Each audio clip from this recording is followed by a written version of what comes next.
So we've been on the market and now we are under contract. Those are two words we love to hear. But we've got some things to get through now before we can get to closing day. One of those things is inspection.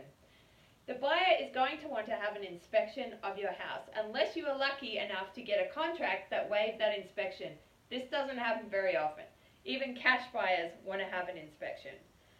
They are going to hire a professional inspector to come in your home and go through the home inside and out. Inspectors do a really good job at picking up on every little thing. Now, that doesn't mean of course there's going to be problems. Even new build homes have issues.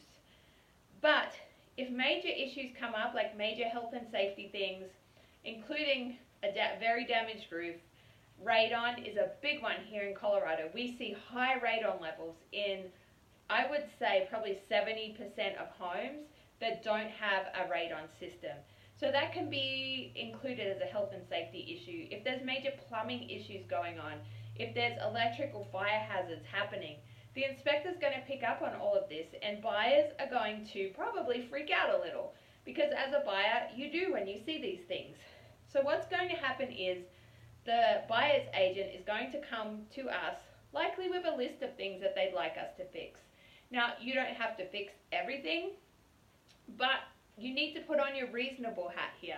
You need to think about this and put yourself in the buyer's shoes. Would you want to buy a house that had some health and safety issues?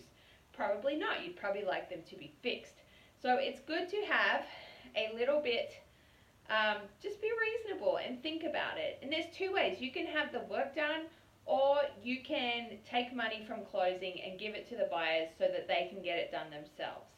So once that inspection comes in, and once we get those what we call inspection objections, we sit down, go through them, and then come up with a resolution that will make both buyer and seller happy without you having to spend too much money, but to continue on with the process to get to closing so that you can get your house sold and move on to your next adventure.